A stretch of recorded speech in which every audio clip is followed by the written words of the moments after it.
Good morning, dear students. This is Tejaswini Casey, and I am research scholar. And welcome to my channel Enlighten. Okay, due to the internet issues, I have found this way. Please cooperate for 2 classes. Okay. Afterwards, if offline classes started, then again I will take up with the offline classes. Please cooperate for this. Okay. So if you found any doubts, then I will conduct with a Zoom meeting, and in that I will definitely clarify your doubts. Okay. So today that in this video I'll deal with the module 4. The first concept in it is the chief executive officer. That concept only I am going to dealt with this video. Okay. Afterwards, the professional managers and family management, constitution of the board, executive and non-executive directors, roles and responsibilities, number of company restrictions, minority shareholders, and conduct of AGMs, nominee director, that I'll dealt with afterwards. Okay. If up to till now the online classes will go, no, I'll found this way itself, because in the Zoom meeting that much of efficiency it was not there regarding my voice. So that is what, please. Okay. So now further we'll move with the chief executive officer. Okay. The chief executive officer is one of the major person who is going to place a very vital role in every company. Okay. ಆ CEO ಇದ್ರೇನೆ ಒಂದು ಕಂಪನಿಯಲ್ಲಿ then ಆ ಒಂದು regulatory framework ಏನಿರುತ್ತೆ ಆ organisation ಇಂದು pure ಆಗಿ work ಆಗುತ್ತೆ. Okay. So ಆ ಒಂದು ರೀಸನಿಗೋಸ್ಕರ ಚೀಫ್ ಎಕ್ಸಿಕ್ಯೂಟಿವ್ ಆಫೀಸರು ಎಲ್ಲ ಕಂಪನೀಸಲ್ಲೂ ಇರಬೇಕು. ಓಕೆ. ಕೆಲವೊಂದು ಕಂಪನೀಸ್ಗಳ ಮೇಲೆ ಡಿಫ್ರೆನ್ಸಿಯೇಷನ್ ಆಗ್ತಾ ಹೋಗುತ್ತೆ. ಈಗ ಚೀಫ್ ಎಕ್ಸಿಕ್ಯೂಟಿವ್ ಆಫೀಸರ್ ಅಂತ ಹೇಳಿ ಒಂದು ಕಂಪನಿಯಲ್ಲಿ ಡೆಸಿಗ್ನೇಷನ್ ಇರುತ್ತೆ, ಇನ್ನೊಂದು ಕಂಪನಿಯಲ್ಲಿ ಕೀ ಮ್ಯಾನೇಜರಿಯಲ್ ಪರ್ಸನಲ್ ಅಂತ ಇರುತ್ತೆ, ಇನ್ನೊಂದು ಆರ್ಗನೈಸೇಷನಲ್ಲಿ ಮ್ಯಾನೇಜಿಂಗ್ ಡೈರೆಕ್ಟರ್ ಅಂತ ಇರುತ್ತೆ. ಓಕೆ. ಬಟ್ ಆದರೆ ಅವ್ರದ್ದು ಎಲ್ಲ ರೋಲ್ಸ್ ಆ್ಯಂಡ್ ರೆಸ್ಪಾನ್ಸಿಬಿಲಿಟೀಸ್ಗಳು ಕೂಡ ಒಂದೇ ಥರನೇ ಪರ್ಫಾರ್ಮ್ ಆಗ್ತಾ ಇರುತ್ತೆ. ಓಕೆ. ಏನಕ್ಕೆ ಅಂತಂದರೆ based on the policies and the framework of the organization, the designations will also get varies. ಈಗ ಹೇಗೆ ಆರ್ಗನೈಸೇಷನಲ್ ಚಾರ್ಟ್ ಕೂಡ ಒಂದು ಕಂಪನಿಯಿಂದ ಇನ್ನೊಂದು ಕಂಪನಿಗೆ ಡಿಫ್ರೆನ್ಸ್ ಆಗ್ತಾ ಹೋಗುತ್ತೆ, ಸೇಮ್ ಅದೇ ಥರನೇ ಇಲ್ಲಿ ಕೇಡರ್ ಆಫ್ ಜಾಬ್ಸು ಕೂಡ ಡಿಫ್ರೆನ್ಸಿಯೇಷನ್ ಆಗ್ತಾ ಹೋಗುತ್ತೆ. But still the roles and responsibilities are same. Okay. So first of all, this CEO concept is borrowed from United States of America. Okay. In the United States of America, the corporate governance system, how it was followed, no, like that only in India also it's been following. Okay. So the concept of CEO, the model of CEO, it's been developed or borrowed from the United States of America. Okay. And the CEO concept, it's been defined in section 2 subsection 18 of the Companies Act of 2013. Okay. So as per this section, the chief executive officer is an officer of a company who has been designated by certain qualifications, experience, terms or conditions for the post of chief executive officer, and he or she need to possess certain qualifications, experiences and different roles and functions they need to perform in the organization. Okay. And here the CEOs are going to play some major role in every organization, and they are going to act as one of the middle bridge between the board of directors and the normal employees who are working in the organization. Okay. CEO ಒಬ್ಬ mediator type work ಆಗ್ತಾರೆ ಆರ್ಗನೈಸೇಷನಲ್ಲಿ board of directors ಮತ್ತು normal employees ನಡುವೆ. Okay. ಈಗ ಒಂದು ಯಾವುದೇ ಒಂದು organisation ಅಂತ ಇದೆ ಅಂದರೆ ಆ ಆರ್ಗನೈಸೇಷನ್ ಚಾರ್ಟ್ ಯಾವ ಥರ ಫ್ಲೋ ಆಗುತ್ತೆ ಅಂದರೆ, ಫಸ್ಟು ಬೋರ್ಡ್ ಆಫ್ ಡೈರೆಕ್ಟರ್ಸ್ ಇರ್ತಾರೆ, ಅದಾದಮೇಲೆ CEOs ಇರ್ತಾರೆ, ಅದರ ಕೆಳಗಡೆಗೆ CFOs ಅಥವಾ COOs ಇರ್ತಾರೆ, ಅದಾದಮೇಲೆ ಕೀ ಮ್ಯಾನೇಜರಿಯಲ್ ಪರ್ಸನಲ್ಸ್ ಇರ್ತಾರೆ, ಅದಾದಮೇಲೆ ಮ್ಯಾನೇಜಿಂಗ್ ಡೈರೆಕ್ಟರ್ಸ್ ಇರ್ತಾರೆ, ಅದಾದಮೇಲೆ ಮ್ಯಾನೇಜರ್ಸ್ ಇರ್ತಾರೆ, ಹೆಡ್ ಮ್ಯಾನೇಜರ್ಸ್ ಇರ್ತಾರೆ, ಅದಾದಮೇಲೆ ಅಸಿಸ್ಟೆಂಟ್ ಮ್ಯಾನೇಜರ್ಸು, ಅದ್ರ ಕೆಳಗಡೆಗೆ normal employees, and at last any security jobs post will be there, right. So ಈ ಥರ ಆರ್ಗನೈಸೇಷನ್ ಚಾರ್ಟೆಡ್ ಡೆಸಿಗ್ನೇಟ್ ಆಗಿರುತ್ತಲ್ಲ, ಸೊ ಅವರು ಎಲ್ಲ ಸಿ ಇ ಒ ಒಬ್ಬ ಮಿಡಲ್ ಮ್ಯಾನ್ ಆಗಿ ವರ್ಕ್ ಆಗ್ತಾರೆ. Okay, and here CEO is going to perform different roles and functions, okay, and he is the main person who is going to help in order to formulate the policies, rules, regulations which are pertaining to the company. Okay, ಆ CEO ಒಬ್ಬ ಆರ್ಗನೈಸೇಷನಲ್ಲಿ perfect ಆಗಿದ್ದ ಅಂದರೆ organisation can reach at a maximum extent. Okay, ಈಗ for example ಈಗ ನಮ್ಮ Sundar Pichai, so ಅವ್ರದ್ದೇ ನೀವು ಎಕ್ಸಾಂಪಲ್ ತೊಗೊಂಡ್ರಿ ಅಂದರೆ from 2015 he is been CEO, right. So ಅವರು ಈಗ ಏನು ಗೂಗಲ್ ಕಂಪನಿಗೆ CEO ಆದರು, ಅದರ ನೆಕ್ಸ್ಟ್ ಆ ಒಂದು ಗೂಗಲ್ ಕಂಪನಿಯ ಒಂದು ಪಿಕ್ಚರೇ ಫುಲ್ ಚೇಂಜ್ ಆಗೋಯಿತು. And now everything it is available in Google, right. For small things only we will going to search in Google and we will found the reason why it has been there, right. So ಆ ಒಂದು ರೀಸನಿಗೋಸ್ಕರ CEOಸು ಭಾಳನೇ important ಆಗ್ತಾರೆ ಒಂದು ಕಂಪನಿಯಲ್ಲಿ. Okay, and the next CEO meaning. Okay, as I already told that is CEO is a person who is going to act as one of the high ranked individual or a top level executive of a company, and he is responsible for overall success of a company, and certain top level management decisions will be taken by the CEO. Okay, so and this CEO is very much required in the organization in order to formulate the policies, strategies, or in order to fix up with the share prices or market share or revenues, how much it has been generated for the company. Okay, like this, for these are all the roles and responsibilities the CEO is required in the organization.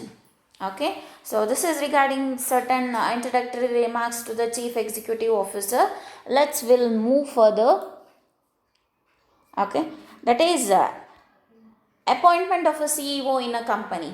That is how the appointment of CEO can be happened in the company, right.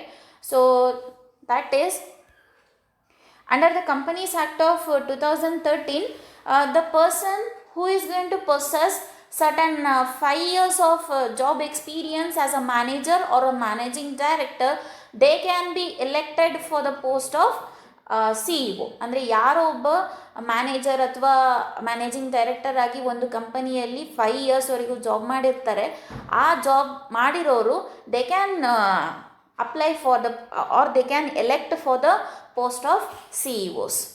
Okay, so that is only the one reason which we can found. Okay, and here the appointment of CEO, it is going to be made under the provisions made under section 2 subsection 18 of a CEO's provisions or the regulations.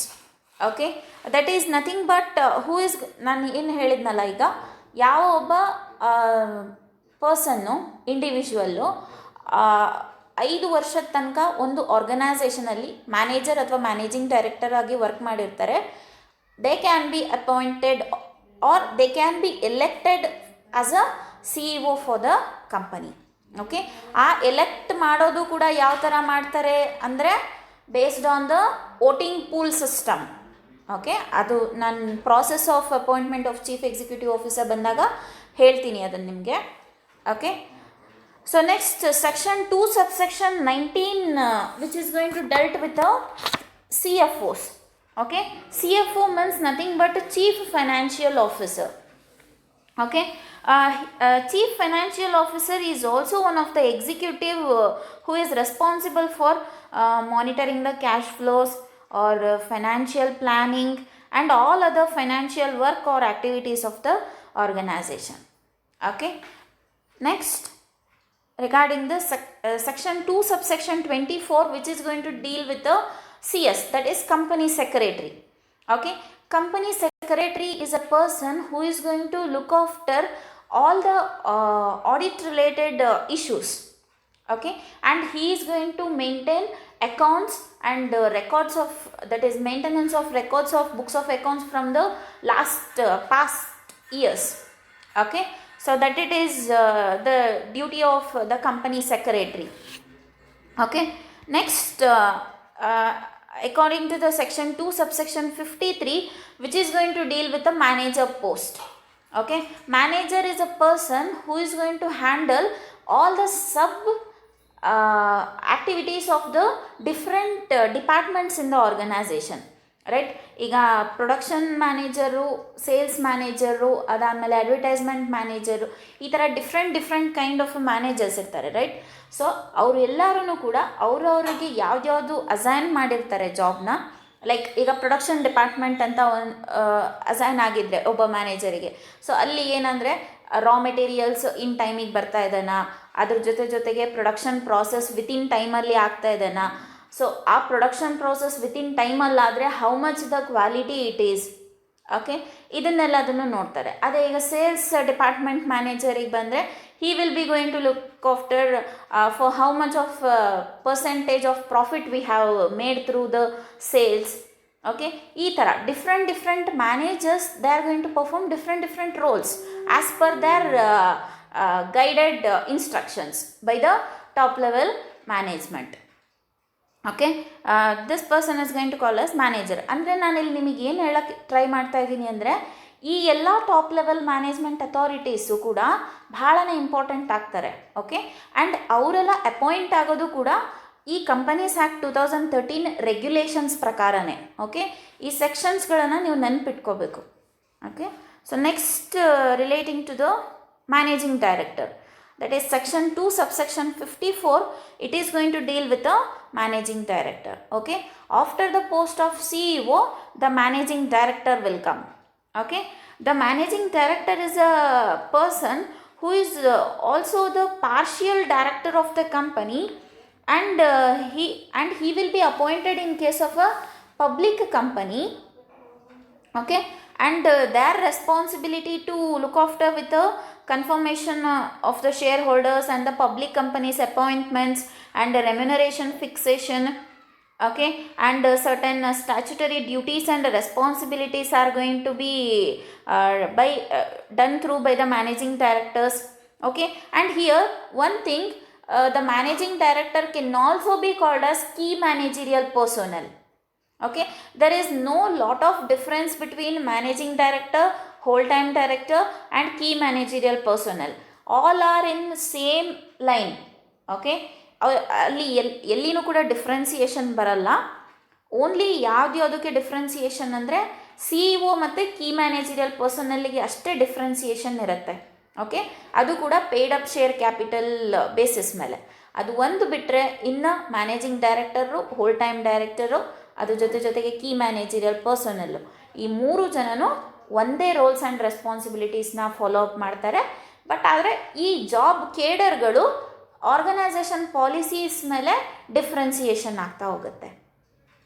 Okay, so next is as per section 2 subsection 94, the whole time director will be appointed in the company. Okay, in the syllabus further you have directors also. Okay, in that I will tell. Now just I will tell the short, in a short I will tell you, that is the whole time director is a director who is going to act as a whole personality in the organization. In the sense, whole time director, they are having the right to vote and they can formulate certain policies and regulations in the organization, and they are having a majority in the organization. Okay, ಅವರಿಗೆ ನಾವೇನಂತ ಕರಿತೀವಿ ಅಂದರೆ hole time director ಅಂತ ಕರಿತೀವಿ. Okay, so this is regarding hole time director. And next is as per section 2 subsection 51, the key managerial personnels are going to be appointed in the organization.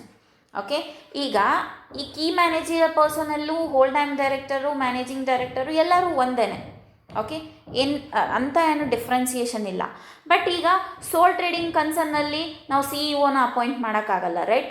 ಅಲ್ಲಿ key managerial personals ಅಂತ ಇರ್ತಾರೆ, ಅಥವಾ managing director ಅಂತ ಇರ್ತಾರೆ, ಅಥವಾ whole time director ಅಂತ ಇರ್ತಾರೆ. ಈಗ ಅದೇ ನೀವು ಪಾರ್ಟ್ನರ್ಶಿಪ್ ಫರ್ಮಿಗೆ ಬಂದರೆ ಅಲ್ಲಿನೂ ಕೂಡ CEOs ಅಂತ ಅಪಾಯಿಂಟ್ ಮಾಡೋಕ್ಕಾಗಲ್ಲ. ಸೊ ಒಬ್ಬ ಕೀ ಮ್ಯಾನೇಜರಿಯಲ್ ಪರ್ಸನಲ್ ಅಥವಾ ಹೋಲ್ ಟೈಮ್ ಡೈರೆಕ್ಟರ್ ಅಥವಾ ಮ್ಯಾನೇಜಿಂಗ್ ಡೈರೆಕ್ಟರ್ ಅಂತ ಇರ್ತಾರೆ.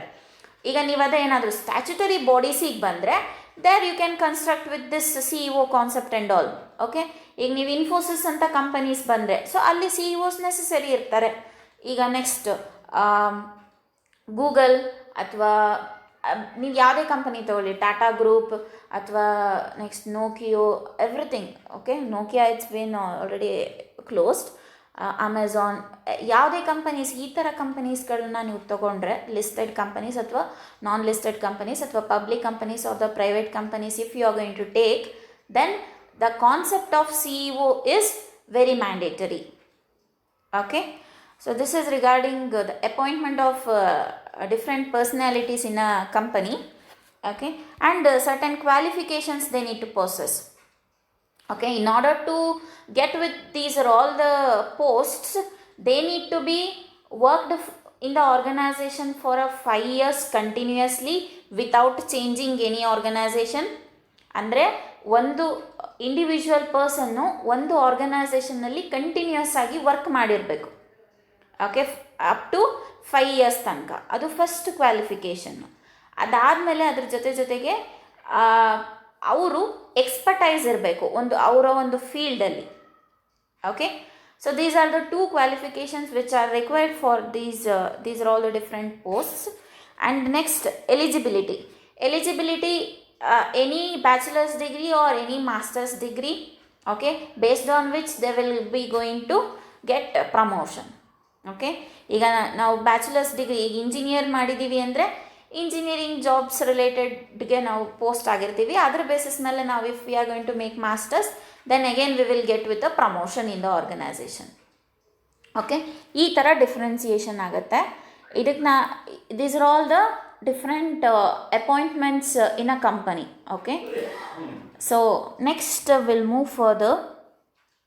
The mandatory companies need to appoint a CEO.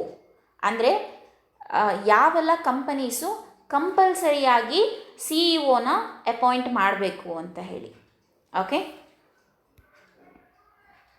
CEO is also going to considered as a key managerial personnel in case of only the sole trading concern.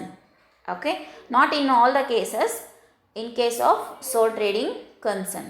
Okay, and next, where paid up share capital means based on the, in order to make a differentiation between key managerial personnel and CEO, there is only one difference we can make, that is based on the paid up share capital. Okay, if the paid up share capital is less than 10 crore rupees, then the designation will be the key managerial personnel. Okay, if the paid up share capital is more than 10 crore rupees, then the post name or the designation will be the CEO. Okay, this is only the one difference which we can found between CEO and key managerial personnel. Okay, and next, key managerial personnel includes the CEO, CS, whole time director, CFO, any other top level authority. Okay, ನಿಮಗೀಗ differentiation ಅರ್ಥ ಆಯ್ತಲ್ಲ, ಯಾವೆಲ್ಲ ಕಂಪನಿದು paid up share capital less than 10 crore ಇರುತ್ತೆ, ಅಲ್ಲಿ ಡೆಸಿಗ್ನೇಷನನ್ನು key managerial personal ಅಂತ ಇಟ್ಟಿರ್ತಾರೆ. ಯಾವುದೆಲ್ಲ ಕಂಪನಿದು paid up share capital more than 10 crore ಇರುತ್ತೆ, ಅವರಿಗೆ ನಾವು CEO ಅಂತ ಹೇಳಿ ಡೆಸಿಗ್ನೇಟ್ ಮಾಡಿರ್ತೀವಿ. ಓಕೆ, ಅದು ಒಂದೇ ಡಿಫ್ರೆನ್ಸ್ ಬಿಟ್ಟರೆ ಅವರ ರೋಲ್ಸ್ ಆ್ಯಂಡ್ ರೆಸ್ಪಾನ್ಸಿಬಿಲಿಟೀಸು, ಫಂಕ್ಷನ್ಸು, ಆಮೇಲೆ ಅವರು ವರ್ಕ್ ಮಾಡೋ ಒಂದು ಸ್ಟ್ರಾಟಜೀಸು ಎಲ್ಲದು ಕೂಡ ನಾರ್ಮಲ್. ಅಂದರೆ ಎಲ್ಲ ಡೆಸಿಗ್ನೇಷನ್ನವರು ಕೂಡ ಒಂದೇ ಥರ ರೋಲ್ಸ್ ಆ್ಯಂಡ್ ರೆಸ್ಪಾನ್ಸಿಬಿಲಿಟೀಸ್ನ ಪರ್ಫಾರ್ಮ್ ಮಾಡ್ತಾರೆ. Okay, so as per section 203 of the companies act 2013, the 2 companies mandatorily need to appoint a CEO the first is every listed company. Okay, ಅಂದರೆ ಯಾವುದೆಲ್ಲ ಕಂಪನಿ ಈಗ NSE ಅಥವಾ BSEಯಲ್ಲಿರ್ಬೋದು ಅಥವಾ OTCIಯಲ್ಲಿರ್ಬೋದು ಅಥವಾ ಎನಿ ಅದರ್ ರೀಜನಲ್ ಸ್ಟಾಕ್ ಎಕ್ಸ್ಚೇಂಜಸ್ಸಲ್ಲಿ list ಆಗಿದ್ದರೆ ಆ ಎಲ್ಲ ಕಂಪನೀಸ್ಗಳು ಕೂಡ CEO ಕಾನ್ಸೆಪ್ಟನ್ನು ಮೇಂಟೈನ್ ಮಾಡಲೇಬೇಕು ಕಂಪಲ್ಸರಿಯಾಗಿ. Okay, so next every public company. Okay, the public company and private company, you know, right? The public company means nothing but where the initial public offerings will be going to done, based on which the companies will be going to run, and the maximum limit is unlimited and the minimum up to 50 are required in order to formulate the public, and whereas in order to formulate the private, 7 are minimum and 50 are maximum, right? Sorry, 20 are maximum. Okay, so ಈ ಎರಡೂ ಕಂಪನೀಸ್ಗಳು ಕೂಡ ಕಂಪಲ್ಸರಿಯಾಗಿ CEO ಪೋಸ್ಟನ್ನು appoint ಮಾಡಬೇಕು organisation ಅಥವಾ ಕಂಪನೀಸಲ್ಲಿ. Okay, so this is regarding mandatory companies need to appoint CEO. So next, laws governs the appointment of CEO. ಅಂದರೆ ಈಗ CEO ಅಪಾಯಿಂಟ್ಮೆಂಟ್ ಆಗಬೇಕು ಅಥವಾ ಕೀ ಮ್ಯಾನೇಜರ್ ಪರ್ಸನಲ್ ಅಥವಾ ಹೋಲ್ ಟೈಮ್ ಡೈರೆಕ್ಟರ್ ಅಥವಾ ಈಗ ನೀವು ಯಾವುದೇ ತಗೊಳ್ಳಿ, CS ಇರ್ಬೋದು, CFO ಇರ್ಬೋದು, COO ಇರ್ಬೋದು, ಎಲ್ಲ ಡೆಸಿಗ್ನೇಷನ್ಸಿಗೂ ಕೂಡ ಎರಡೇ ಲಾಸ್ ಗವರ್ನ್ ಆಗೋದು. ಒಂದು the companies act of 1956 and 2013. ಕೆಲವೊಂದು ಪೋಸ್ಟ್ಗಳಿಗೆ ಇನ್ನೂ 1956 ಪ್ರೊವಿಷನ್ಸ್ಗಳು ಅಪ್ಲೈ ಆಗುತ್ತೆ. ಓಕೆ, ಸೊ ಹಾಗಾಗಿ 1956 ಪ್ರೊವಿಷನ್ಸ್ಗಳು ಕೂಡ ಇಂಪಾರ್ಟೆಂಟ್ ಆಗುತ್ತೆ ಇಲ್ಲಿ. ಓಕೆ, ಸೊ ನೆಕ್ಸ್ಟ್ 2013ಇಂದಂತೂ ಈಗ ಅದು ಲೇಟೆಸ್ಟ್ ಆ್ಯಕ್ಟ್, ಅದರ ಪ್ರಕಾರನೇ ಬಹಳಷ್ಟು ಪ್ರೊವಿಷನ್ಸ್ಗಳು ಡೆಲ್ಟ್ ಆಗುತ್ತೆ. Okay, so next act is SEBI listing obligations and disclosure requirements regulations 2015. Securities and exchange board of India regulation act 2015 ಕೂಡ ಈಗ ಲಿಸ್ಟೆಡ್ ಕಂಪನೀಸ್ ಅಂತ ಏನು ಹೇಳಿದ್ನಲ್ಲ, ಅಲ್ಲಿ ಈ ಕಾನ್ಸೆಪ್ಟು ಅಥವಾ ಈ ರೂಲ್ಸ್ ಆ್ಯಂಡ್ ರೆಗ್ಯುಲೇಷನ್ಸು ಅಪ್ಲೈ ಆಗುತ್ತೆ. Okay, so these are the 2 laws which are going to governs the appointment of a CEOs. Okay, ಇದೆಲ್ಲ ನಾನು ಏನು ಹೇಳ್ತಾ ಇದ್ದೀನಿ, ಇದೆಲ್ಲದೂ ಕೂಡ ಕಾರ್ಪೊರೇಟ್ ಗವರ್ನೆನ್ಸ್ ಸಿಸ್ಟಮ್. ಅಂದರೆ 2013 ಒಂದು ಕಾರ್ಪೊರೇಟ್ ಗವರ್ನೆನ್ಸ್ ಸಿಸ್ಟಮ್. ಅದರಲ್ಲಿ ಏನೆಲ್ಲ ರೂಲ್ಸ್ ಆ್ಯಂಡ್ ರೆಗ್ಯುಲೇಷನ್ಸ್ಗಳಿದೆ ಅದ್ರ ಥರನೇ ಒಂದು ಆರ್ಗನೈಸೇಷನ್ನಲ್ಲಿ ಎಲ್ಲ ಫ್ರೇಮ್ವರ್ಕ್ಗಳು ನಡೆಯುತ್ತೆ. Okay, so this is regarding loss governs the appointment of CEOs R any top level management authority. Okay, so next will move further. That is listing. Then listing means what, right? Listing refers to the company's shares being traded on the list of stocks that are officially traded on a stock exchange. Say for example, ಈಗ Infosys, okay, Infosys ಇಂದು ಒಂದು company, right?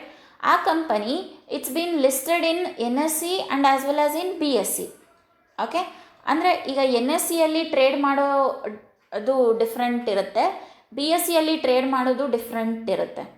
Okay, so ಆ ಥರ ಏನು list ಆಗ್ತಾರೆ ಅಂದರೆ ಆ ಕಂಪನಿಗೆ, okay, ಅಂದರೆ ಆ ಸ್ಟಾಕ್ ಎಕ್ಸ್ಚೇಂಜಲ್ಲಿ, ಅದಕ್ಕೆ ನಾವೇನಂತ ಕರಿತೀವಿ ಅಂದರೆ ಲಿಸ್ಟಿಂಗ್ ಅಂತ ಕರಿತೀವಿ. Okay, and here it all depends on the reputation of the company also. ಈಗ ಒಂದು ಕಂಪನಿಯ ಪ್ರಾಫಿಟ್ ಅಥವಾ ಒಂದು ಸೇಲ್ ಪ್ರಪೋರ್ಷನ್ ಮ್ಯಾಕ್ಸಿಮಮ್ ಇದ್ದರೆ then of course their share prices will be maximum. Okay, ಈಗ ಒಂದು ಕಂಪನಿ ಲಾಸಲ್ಲಿ ನಡೀತಾ ಇದೆ, so then of course the share prices will also be lesser. Okay, and this listing may be in NSE, BSE, OTCI and any other regional stock exchanges it can be listed. Okay, so this is regarding the listing.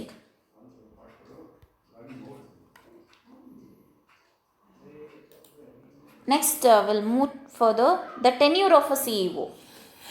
Okay, ಅಂದರೆ ಈಗ ಒಬ್ಬ CEO ಇರ್ತಾರೆ, ಅವರು ಎಷ್ಟು ವರ್ಷ ತನಕ CEO ಆಗ್ಬೋದು, ಆ ಥರ ಏನಾದರೂ ಇಯರ್ ರಿಸ್ಟ್ರಿಕ್ಷನ್ ಇದೆನಾ? Okay, so will go for that is CEO can be appointed for any number of years, depends on the ಪೊಟೆನ್ಷಿಯಾಲಿಟೀಸ್.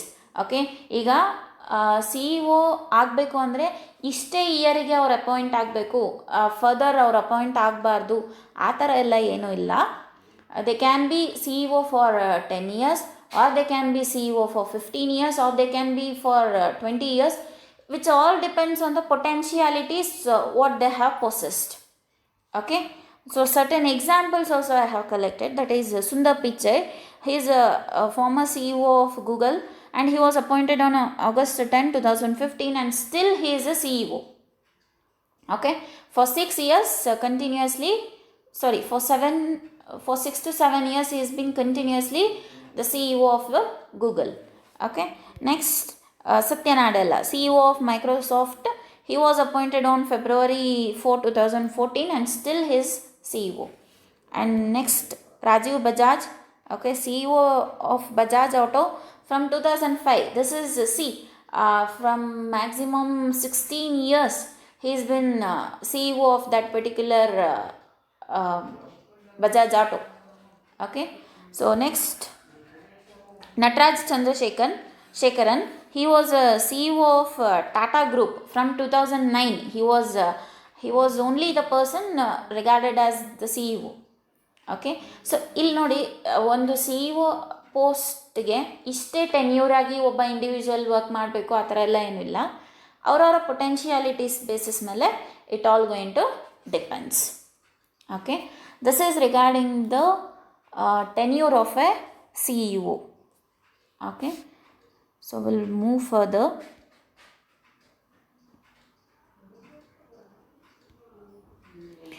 The process of appointment of CEO. Okay, that is, ಈಗ ಒಬ್ಬ C E ಒ ಇದ್ದಾರೆ ಅಂದರೆ, C E ಒ post ಇದೆ ಅಂದರೆ ಯಾವ ಥರ different ಪ್ರಾಸೆಸ್ಸಿಂದ appointment ಆಗತ್ತೆ. Okay, will see it now. The first process is prepare a notice of board meeting along with the draft resolutions to be passed in the board meeting for the candidate in consideration of appointment as chief executive officer.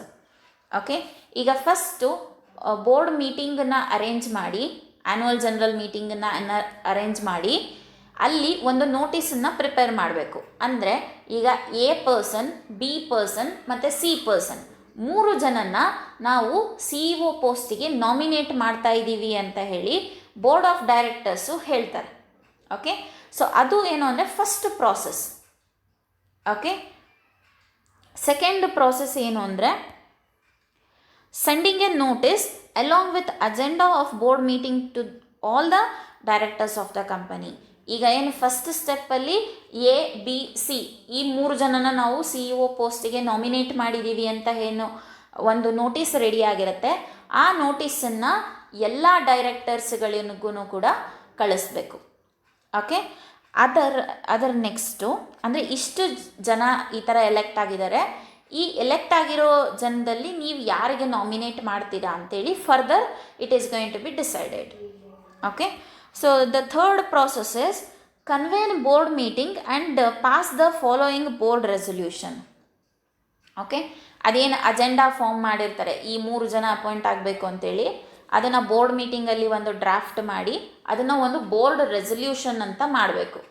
Okay, board resolution ಅಂದರೆ ಏನೂ ಇಲ್ಲ, ಒಂದು document ಫಾರ್ಮ್ಯಾಟಲ್ಲಿ ಇಷ್ಟು ಜನ ನಾವು nominate ಮಾಡಿದ್ದೀವಿ ಅಂತ ಹೇಳಿ ಎಲ್ಲ ಡೈರೆಕ್ಟರ್ಸಿಂದು ಸಿಗ್ನೇಚರ್ ತಗೋತಾರೆ. ಓಕೆ, ಅದರ ನೆಕ್ಸ್ಟ್ ಸ್ಟೆಪ್ಪು, ಓಕೆ, ಈ 4th ಸ್ಟೆಪ್ ಏನಿದೆ ಫಾರ್ ಓನ್ಲಿ ಲಿಸ್ಟೆಡ್ ಕಂಪನೀಸಿಗೆ ಅಪ್ಲೈ ಆಗತ್ತೆ. ಓಕೆ, ಪಬ್ಲಿಕ್ ಕಂಪನೀಸಿಗೆ ಅಪ್ಲೈ ಆಗಲ್ಲ. ಓಕೆ, ಏನಕ್ಕೆ ಅಪ್ಲೈ ಆಗಲ್ಲ ಅಂದರೆ ಪಬ್ಲಿಕ್ ಕಂಪನೀಸಿಂದು ಮೋಸ್ಟ್ ಪ್ರಾಬಬಲಿ ಲಿಸ್ಟೆಡ್ ಇರುತ್ತೆ companies, but still there operational function will be different from the listed companies. Okay, ಆ ಒಂದು ರೀಸನಿಗೋಸ್ಕರ ಈಗ ಸ್ಟಾಕ್ ಎಕ್ಸ್ಚೇಂಜಲ್ಲಿ ಒಂದು ಕಂಪನಿಯ ಸ್ಟಾಕ್ಗಳು ರೆಕಗ್ನೈಸ್ಡ್ ಆಗಿರುತ್ತೆ. ಸೊ ಅಲ್ಲಿ ಟಾಪ್ ಅಥಾರಿಟಿ ಯಾರು ಇರ್ತಾರೆ ಅವರ ಒಂದು ಕನ್ಸೆಂಟ್ಗಳನ್ನು ತಗೋಬೇಕು. ಅಂದರೆ ಇಷ್ಟು ಜನ ಸಿ ಇ ಒ ಇದ್ದಾರೆ, ಇದರಲ್ಲಿ ನಾವು ಯಾರನ್ನು ಸೆಲೆಕ್ಟ್ ಮಾಡಿದರೆ ನಮ್ಮ ಕಂಪನಿ ಚೆನ್ನಾಗಿರುತ್ತೆ ಅಂತ ನಿಮಗೆ ಅನಿಸುತ್ತೆ ಅನ್ನೋ ಒಂದು ಒಪಿನಿಯನ್ ಇಟ್ಟು we need to give the board resolution or the board agenda which consisting of 3 members. It need to be given to the authorities who are there in the stock exchange. Okay, so next issue after this step, okay, ಈಗ board resolution ಎಲ್ಲ ಆಯಿತು, ಆಮೇಲೆ stock exchange ಅಥಾರಿಟೀಸಿಂದನೂ ಕೂಡ consent ತೊಗೊಂಡಾಯಿತು. So ಅದಾದಮೇಲೆ ಒಂದು temporary letter of appointment ಲೆಟರನ್ನು ಕೊಡ್ತಾರೆ. ಅಂದರೆ ಇದಕ್ಕೂ ಮುಂಚೆ ಏನಾಗುತ್ತೆ ಅಂದರೆ ನಾಮಿನೇಟ್ ಆಗಿರ್ತಾರಲ್ಲ 3 ಜನ, ಆ ನಾಮಿನೇಟ್ ಆಗಿರೋರಿಗೆ ಏನು ವೋಟ್ ಹಾಕಿರ್ತಾರೆ, ಓಕೆ, ಡೈರೆಕ್ಟರ್ಸ್ಗಳು. ಎಲ್ಲಿ 2/3 ಮೆಜಾರಿಟಿ ವೋಟ್ ಯಾರಿಗೆ ಜಾಸ್ತಿ ಇರುತ್ತೆ ಅವರನ್ನ CEO ಆಗಿ ಅಪಾಯಿಂಟ್ ಮಾಡ್ಕೋತಾರೆ. ಅವರಿಗೆ ಅಲ್ಲಿ ಟೆಂಪರರಿ ಲೆಟರ್ ಆಫ್ ಅಪಾಯಿಂಟ್ಮೆಂಟ್ ಕೂಡ ಕೊಡ್ತಾರೆ. ಓಕೆ, ಆ ಟೆಂಪರರಿ ಲೆಟರ್ ಆಫ್ ಅಪಾಯಿಂಟ್ಮೆಂಟ್ ಕೊಟ್ಟಾದಮೇಲೆ ನೆಕ್ಸ್ಟು ಅವರು ಅಂದರೆ ಯಾರು ಎಲೆಕ್ಟ್ ಆಗಿರ್ತಾರೆ, ಈಗ ABC 3 ಜನ ಇದ್ರಲ್ಲ, ಅದರಲ್ಲಿ B ಪರ್ಸನ್ ಎಲೆಕ್ಟ್ ಆಗಿರ್ತಾನೆ ಟೆಂಪರರಿಯಾಗಿ CEO ಆಗಿ. ಓಕೆ, ಆ ಪರ್ಸನ್ ಏನು ಮಾಡಬೇಕು ಅಂದರೆ he need to file e-form of MGT 14 and DIR 12 within 30 days from the temporary letter of appointment. Okay, ಅದರ ನೆಕ್ಸ್ಟು ಫೈನಲ್ ಅಪಾಯಿಂಟ್ಮೆಂಟ್ ಲೆಟರ್ ಅವನಿಗೆ ಬರುತ್ತೆ. ಓಕೆ, ಇದೇನು MGT 14 ಮತ್ತು DIR 12 ಹೆಡ್ ಆಫೀಸ್ ಏನಿರುತ್ತಲ್ಲ ಆ ಹೆಡ್ ಆಫೀಸ್ ಕಂಪನಿಗೆ ಕಳಿಸಿ ಅಲ್ಲಿಂದ ಕನ್ಸೆಂಟನ್ನು ತಗೋಬೇಕು. ಓಕೆ, ಆ ಕನ್ಸೆಂಟ್ ತಗೊಂಡಾದಮೇಲೆ ಫೈನಲ್ ಅಪಾಯಿಂಟ್ಮೆಂಟ್ ಲೆಟರು ಸಿಗತ್ತೆ. ಓಕೆ, ಆ final appointment letter it will be in the form of document only. So ಅದರ next last step CEO name registered in board file minute and books of the company. Okay, so CEO ಅಂತ ಹೇಳಿ ಆ ಒಂದು board ಫೈಲಲ್ಲಿನೂ ಕೂಡ manage ಆಗುತ್ತೆ with of him CV. Okay, ಅದಾದಮೇಲೆ minute means nothing but whatever the information which is going to be discussed in the meeting, that all will be going to be recorded in that. Okay, ಅಂದರೆ hand ರಿಟರ್ನಲ್ಲಾದರೂ ಇರ್ಬೋದು ಅಥವಾ electronic ಫಾರ್ಮ್ಯಾಟಲ್ಲಾದರೂ ಇರ್ಬೋದು, ಏನೇ matters discussion ಆದ್ರೂ ಕೂಡ board ಮೀಟಿಂಗಲ್ಲಿ ಅದೆಲ್ಲದೂ ಕೂಡ ಅದರಲ್ಲಿ ರೆಕಾರ್ಡ್ ಮಾಡಿ ಇಡ್ತಾರೆ. ಓಕೆ, ಅದಾದಮೇಲೆ books of the company, different ಬುಕ್ಸ್ಗಳನ್ನ ಮೇಂಟೈನ್ ಮಾಡಿರ್ತಾರಲ್ವ ಅಥವಾ ರಿಜಿಸ್ಟರ್ಸ್ಗಳನ್ನ ಮೇಂಟೈನ್ ಮಾಡಿರ್ತಾರೆ. ಆ ಎಲ್ಲ ರಿಜಿಸ್ಟರ್ಸ್ಗಳಲ್ಲೂ ಕೂಡ the CEO name will be entered. Okay, so these are the different process of appointment of CEO. First ಒಂದು ನೋಟಿಸನ್ನು ಪ್ರಿಪೇರ್ ಮಾಡ್ತಾರೆ, ಇಷ್ಟು ಜನನ ನಾವು ನಾಮಿನೇಟ್ ಮಾಡಿದ್ದೀವಿ ಓಕೆ CEO ಪೋಸ್ಟಿಗೆ ಅಂತ. ಅದಾದಮೇಲೆ ಒಂದು ಅಜೆಂಡಾ ಪ್ರಿಪೇರ್ ಮಾಡಿ ಒಂದು ನೋಟಿಸನ್ನು ಎಲ್ಲ ಬೋರ್ಡ್ ಆಫ್ ಡೈರೆಕ್ಟರ್ಸಿಗೆ ಕಳಿಸ್ಬೇಕು. ಅದಾದಮೇಲೆ ಬೋರ್ಡ್ ರೆಸೊಲ್ಯೂಷನನ್ನು ಪಾಸ್ ಮಾಡಿ ಬೋರ್ಡ್ ಮೀಟಿಂಗನ್ನು ಕಂಡಕ್ಟ್ ಮಾಡಿ ಅಲ್ಲಿ ಮೀಟಿಂಗ್ ಕಂಡಕ್ಟ್ ಮಾಡಿದಾಗ ಅಲ್ಲಿ 2/3 ಮೆಜಾರಿಟಿ ಯಾರಿಗೆ ಜಾಸ್ತಿ ಬರುತ್ತೆ ಅವ್ರನ್ನ ಟೆಂಪರರಿ CEO ಅಂತ ಹೇಳಿ ಅಪಾಯಿಂಟ್ ಮಾಡ್ತಾರೆ. ಅದಾದಮೇಲೆ temporary CEO he need to file e-form of MGT 14 and DIR 12 within 30 days from temporary letter of appointment, and ಈ ಪ್ರಾಸೆಸ್ ಅಪ್ರೂವಲ್ ಆದ ತಕ್ಷಣ ವಿತಿನ್ 30 ಡೇಸಲ್ಲಿ that person will be get the final appointment letter, and further he will be regarded as and he will be named as CEO of the company. Okay, and lastly CEO name which is going to be registered in the board file minute and the different books of the registers of the company. Okay, so this is regarding the process of appointment of CEO in a company. Okay, so next we'll move further, that is forms to appoint a CEO. That is which means what, just I have quoted DIR 12 and MGT 14 right in process. That is DIR 12 means nothing but director appointment form.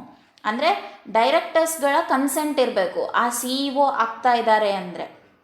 Okay, ಆ ಒಂದು ಫಾರ್ಮನ್ನು within 30 days from the temporary letter of appointment ಯಾವ ಒಬ್ಬ temporary CEO ಆಗಿರ್ತಾರೆ ಅವರು head ಆಫೀಸಿಗೆ ಕಳಿಸ್ಬೇಕು. Okay, ಅದಾದಮೇಲೆ MGT 14 that is meetings of the board of directors. ಅಂದರೆ ಈಗ ಮೀಟಿಂಗ್ ನಡೆದಿರುತ್ತಲ್ಲ, ಮೀಟಿಂಗ್ ನಡೆದಾಗ ಇಷ್ಟು ಜನನ ಅಂತ ಎಲೆಕ್ಟ್ ಮಾಡಿರ್ತೀವಿ, ಅದರಲ್ಲಿ ಇವರು ಎಲೆಕ್ಟ್ ಆಗಿದ್ದಾರೆ ಅನ್ನೋ ಒಂದು ಮ್ಯಾಟರ್ ಕೂಡ ಆ ಫಾರ್ಮಲ್ಲಿ ಡೆಲ್ಟ್ ಆಗುತ್ತೆ. ಓಕೆ, ಆ ಒಂದು ಫಾರ್ಮನ್ನು ಕೂಡ within 60 days from the temporary letter of appointment they need to send it to the head office of the company. Okay, these are the two forms which are very essential for the appointment of CEO. Okay, ಅವರು ಯಾವಾಗ temporary ಲೆಟರನ್ನು ತಗೋತಾರೆ, ಆ ತೊಗೊಂಡಾದ್ಮೇಲೆ within 30 days ಒಳಗೆ DR-12ನ file ಮಾಡಬೇಕು, within 60 days ಒಳಗೆ MGT-14 file ಮಾಡಬೇಕು. Okay, so this is regarding the forms to appoint CEO.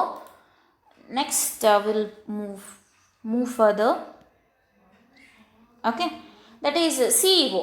If he wants to resign from the company, okay, ಅವನಿಗೆ ಏನೋ ರೀಸನ್ಗಳಿರುತ್ತೆ, ನನಗೆ CEO ಪೋಸ್ಟ್ಗೆ ಕಂಟಿನ್ಯೂ ಮಾಡೋಕ್ಕಾಗಲ್ಲ ಅಂತ ಹೇಳಿ. Okay, any reasons may be, ಈಗ ಏನೋ ಒಂದು ಡಿಫ್ರೆಂಟ್ ಪರ್ಸ್ನಲ್ ರೀಸನ್ಸ್ಗಳಿರುತ್ತೆ, ಇಂಥದ್ದೇ ರೀಸನ್ಸ್ಗಳಂತ ಇರಲ್ಲ. ಬಟ್ ಆದರೆ ಅವನೇನಾದರೂ ಫ್ರಾಡುಲೆಂಟ್ ಆ್ಯಕ್ಟಿವಿಟೀಸ್ ಮಾಡಿದರೆ ಅಥವಾ ವೈಟ್ ಕಾಲರ್ ಕ್ರೈಮ್ಸನ್ನು ಮಾಡಿದರೆ, then automatically the company will be going to penalized for him, and in certain cases imprisonments can also be done. Okay, ಅದು ಇಂಪ್ರಿಸನ್ಮೆಂಟ್ಸು 2 ಇಯರ್ಸ್ವರೆಗೂ ಮಾಡ್ಬೋದು ಯಾವುದೇ ಥರ ಫ್ರಾಡುಲೆಂಟ್ ಆ್ಯಕ್ಟಿವಿಟೀಸ್ನ ಮಾಡಿದರೆ, as per companies act of 2013. ಈಗ ಏನಾದರೂ falsification, level of falsification if it is less, okay, ಆವಾಗ penalty ಹಾಕ್ತಾರೆ. ಅಂದರೆ ಏನೋ ಒಂದು ತಪ್ಪು ಮಾಡಿರ್ತಾರೆ ಸಣ್ಣದಾಗಿ, ಈಗ ಬುಕ್ಸ್ ಆಫ್ ಅಕೌಂಟ್ಸಲ್ಲಿ ಏನೋ ಮಿಸ್ಟೇಕ್ ಮಾಡಿರ್ತಾರೆ, ಆವಾಗ ಪೆನಾಲ್ಟಿಯಿಂದ it can be compensated and that person will be resignated from the company. Okay, from the force of company side itself. But ಆದರೆ ಈಗ ಏನಾದರೂ ಕೆಲವೊಂದು ಟೈಮ್ ಏನು ಮಾಡಿರ್ತಾರೆ ಅಂದರೆ, ದೊಡ್ಡದಾಗಿ ವೈಟ್ ಕಾಲರ್ ಕ್ರೈಮ್ಸನ್ನು ಮಾಡಿದಾಗ ಏನಾಗುತ್ತೆ, ಆಟೋಮೆಟಿಕಲಿ ಇಂಪ್ರಿಸನ್ಮೆಂಟ್ಸ್ ಆಲ್ಸೋ ಆಗುತ್ತೆ, ಅಂದರೆ ಜೈಲಿಗೆಲ್ಲ ಹೋಗಬೇಕಾಗತ್ತೆ. ಸೊ ಆ imprisonment will be going to be for 2 years under the Companies Act of 2013. Okay, so this is regarding resignation.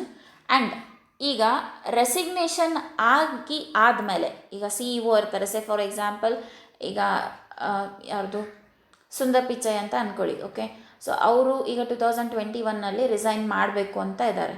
Okay, 2021 ಜೂನಲ್ಲಿ ರಿಸೈನ್ ಮಾಡ್ತಾರೆ. ಓಕೆ, ಜೂನಲ್ಲಿ ರಿಸೈನ್ ಮಾಡಿದರೆ ನೆಕ್ಸ್ಟ್ ಅಂದರೆ ಜಾನ್ವರಿ 2022 ಒಳಗಡೆ ಇನ್ನೊಬ್ಬ CEO ಅಪಾಯಿಂಟ್ ಆಗಬೇಕು. ಓಕೆ, 6 months ಅಷ್ಟೇ ವೇಕೆಂಟ್ ಪೋಸ್ಟ್ ಇರಬೇಕು, ಅಂದರೆ vacant post of CEO need to be there.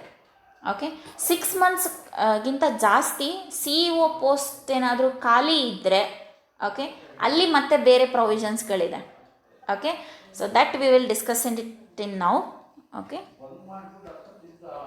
so if company fails to appoint a CEO within 6 months, okay, ಏನಾದರೂ ಕಂಪನಿ ಫೇಲ್ ಆಯಿತು CEOನ ಅಪಾಯಿಂಟ್ ಮಾಡೋಕ್ಕೆ ವಿತಿನ್ 6 months ಅಂದರೆ, then 5 lakhs rupees for penalty for every director of a company. ಈಗ ಒಂದು ಕಂಪನಿಯಲ್ಲಿ 20 directors ಇರ್ತಾರೆ. Okay, maximum ಅಂದರೆ 20 ಡೈರೆಕ್ಟರ್ಸ್ ಇರ್ತಾರೆ. ಆ ಎಲ್ಲ 20 ಡೈರೆಕ್ಟರ್ಸಿಗೂ ಕೂಡ 5 lakh rupees ಪೆನಾಲ್ಟಿ ಬರುತ್ತೆ. ಓಕೆ, ಅದ್ರ ಜೊತೆಗೆ ಇಫ್ ಈಗ ಕೀ ಮ್ಯಾನೇಜರಿಯಲ್ ಪರ್ಸನಲ್ಸ್ ಅಂತ ಸೋಲ್ ಟ್ರೇಡಿಂಗ್ ಕನ್ಸರ್ನಲ್ಲಿ ಇರ್ತಾರೆ ಅಂತ ಅಂದ್ಕೊಳ್ಳಿ. ಓಕೆ, ಅವ್ರು ಏನು ಮಾಡಬೇಕು ಅಂದರೆ 50,000 rupees ಫೈನ್ ಆಗುತ್ತೆ ಅವರಿಗೆ. ಓಕೆ, ಅದ್ರ ಜೊತೆಗೆ ಈಗ 6 months ಕ್ರಾಸ್ ಆದಮೇಲೆ daily extra ₹1,000 will be penalized for the both every director and as well as for the key managerial personnels. Okay, so ಆ ಒಂದು ರೀಸನಿಗೋಸ್ಕರನೇ ಎಲ್ಲೇ CEO ಪೋಸ್ಟ್ ವೇಕೆಂಟ್ ಇರೋದು ಭಾಳನೇ ಕಮ್ಮಿ ಇರುತ್ತೆ. ಓಕೆ, ಈಗ ಒಬ್ಬ CEO ರಿಸೈನ್ ಆದರು ಅಂದರೆ ಭಾಳ ಬೇಗನೆ ಆ್ಯನ್ಯುವಲ್ ಜನರಲ್ ಮೀಟಿಂಗನ್ನು ಕಂಡಕ್ಟ್ ಮಾಡಿ ಅಥವಾ ಎಮರ್ಜೆನ್ಸಿ ಮೀಟಿಂಗನ್ನು ಕಂಡಕ್ಟ್ ಮಾಡಿ CEOನ ಅಪಾಯಿಂಟ್ ಮಾಡ್ತಾರೆ ಕಂಪನಿಗೆ. ಓಕೆ, ಈ ಎಲ್ಲ ಒಂದು ಬ್ಯಾರಿಯರ್ಸ್ಗಳನ್ನು ರೆಡ್ಯೂಸ್ ಮಾಡಲಿಕ್ಕೆ ಈಗ 5 lakh rupees ಅಂದರೆ ತುಂಬ ಜಾಸ್ತಿನೇ ಆಗುತ್ತಲ್ವ.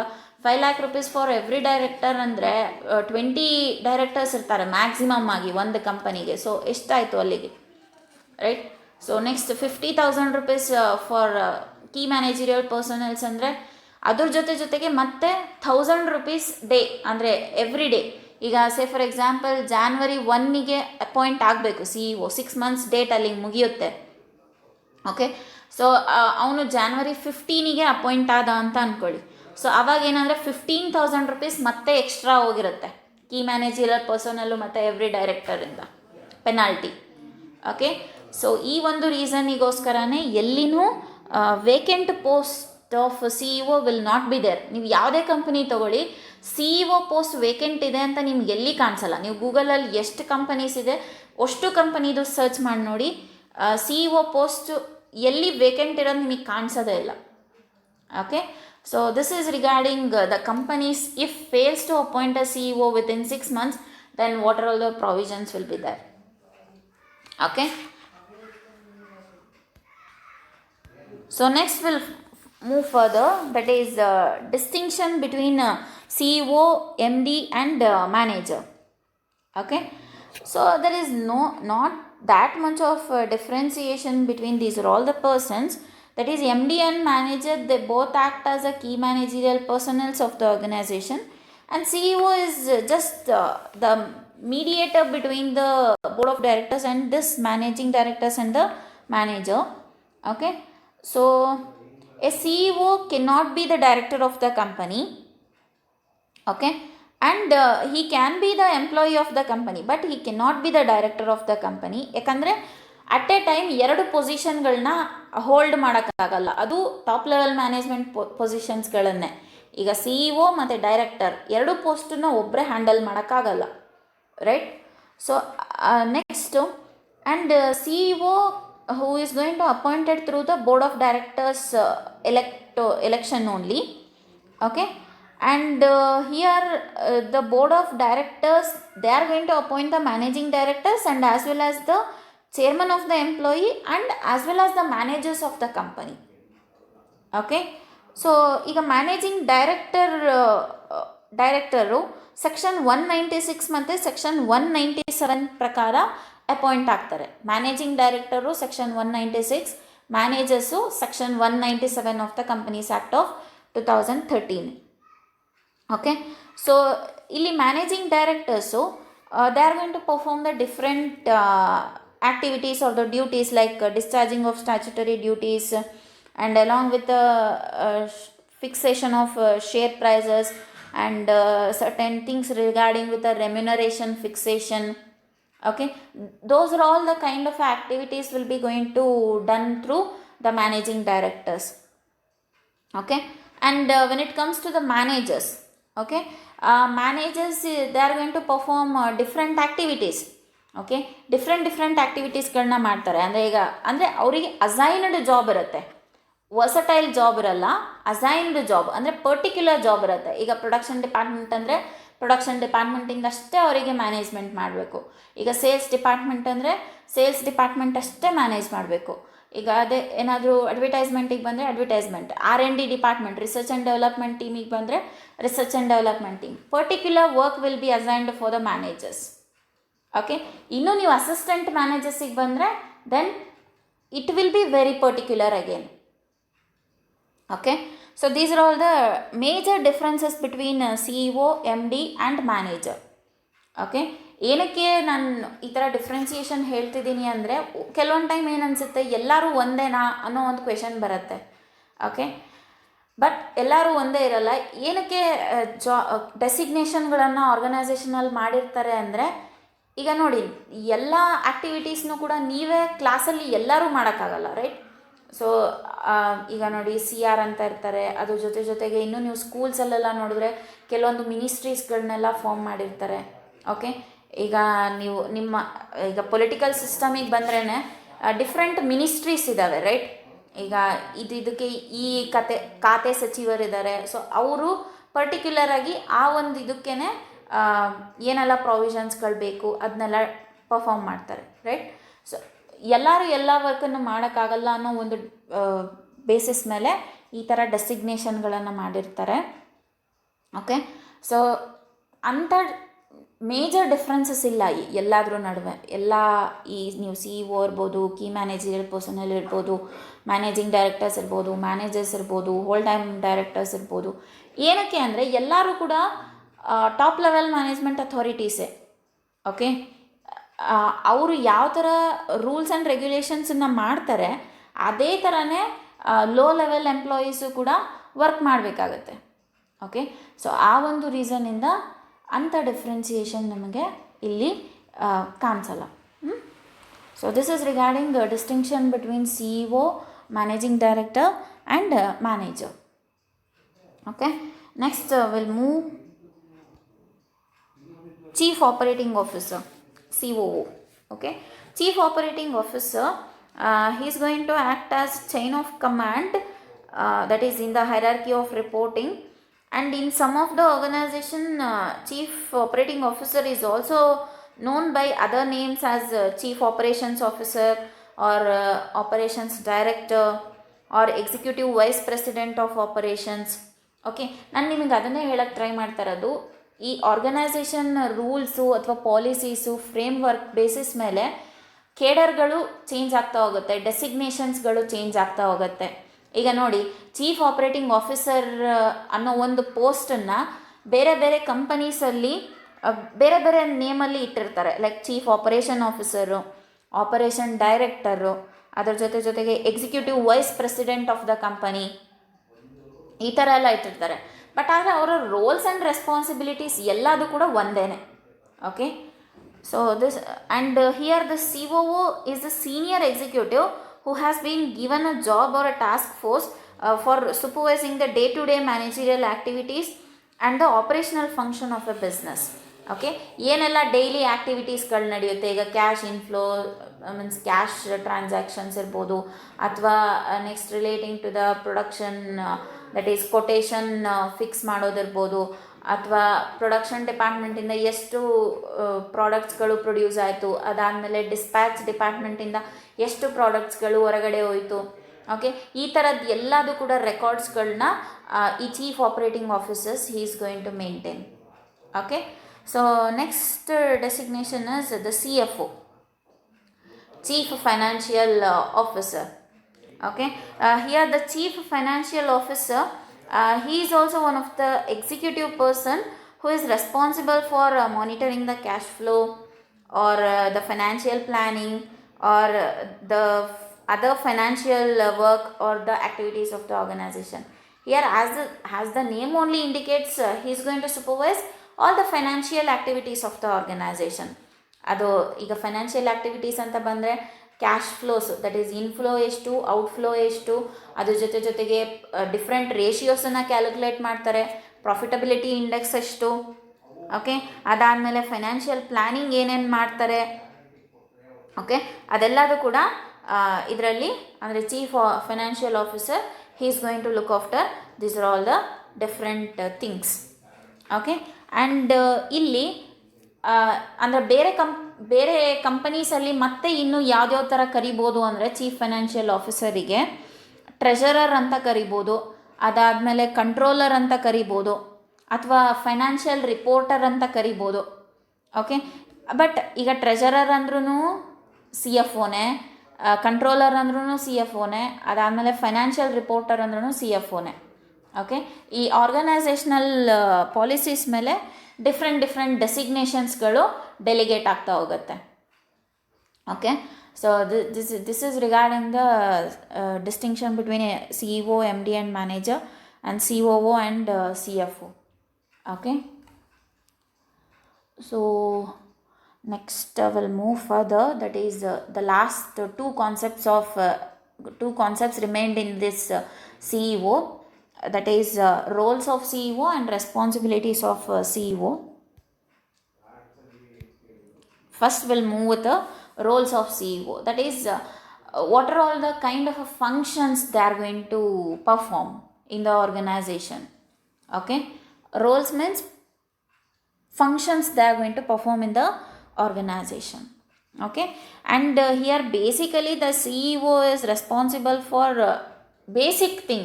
Okay, in order to formulate the strategies, mission, vision, okay, and objectives of the company, and certain goals are going to be made by the CEOs. Okay, idella make basic things. Okay, now let's go with one by one. The first role of CEO is legal compliance. Okay, legal compliance means he need to be bound for the law. Okay, law rules and ರೆಗ್ಯುಲೇಷನ್ಸ್ಗಳು ಯಾವ ಥರ ಇದೆ ಅದೇ ಥರನೇ ಆರ್ಗನೈಸೇಷನ್ನಲ್ಲಿ ಎಲ್ಲ ವರ್ಕ್ಗಳು ಕೂಡ ಆಗಬೇಕು. Okay, ಈಗ ಸೇ ಫಾರ್ ಎಕ್ಸಾಂಪಲ್ ಈಗ 20 ಅಷ್ಟೇ ಡೈರೆಕ್ಟರ್ಸ್ ಇರಬೇಕು ಅಂತ ಇದೆ ಕಂಪನೀಸ್ ಆ್ಯಕ್ಟ್ 2013 ಪ್ರಕಾರ. ಓಕೆ, ಈಗ 21 ಅಥವಾ 22 ಡೈರೆಕ್ಟರ್ಸನ್ನು ಅಪಾಯಿಂಟ್ ಮಾಡಿದರೆ then it will not be the as per the law it will not be bound by the any person in the organisation. Okay, ಅದ್ರ ಜೊತೆಗೆ ಈಗ CEO ಬಂದರೆ CEO ಪೋಸ್ಟು ಮತ್ತು MD ಪೋಸ್ಟು ಎರಡೂ ಪೋಸ್ಟನ್ನು ಒಬ್ಬ ಪರ್ಸನ್ ಕ್ಯಾರಿ ಮಾಡೋಕ್ಕಾಗಲ್ಲ, ರೈಟ್? ಸೊ ಇದು ಒಂದು ಲೀಗಲ್ ಕಾಂಪ್ಲಯನ್ಸೇ. MD ಪೋಸ್ಟೇ ಬೇರೆಯವರಿಗಿರಬೇಕು, CEO ಪೋಸ್ಟ್ ಬೇರೆಯವರಿಗಿರಬೇಕು. ಓಕೆ, ಸೊ ಈ ಥರ ಅಂದರೆ ಲೀಗಲ್ ಫ್ರೇಮ್ ವರ್ಕಲ್ಲಿ the CEOs need to work in the organisation. Okay, second one is mission, policy and strategic planning. Okay, mission means nothing but the short term objective of the company which can be achieved within 5 years or within 0 to 1 year. Okay, so mission it can be achieved, but vision it will be the foresight or the long sight of the company which actually the company will strive to achieve it, okay, in the future days. Okay, so next, policies means nothing but a set of rules and regulations for the particular company.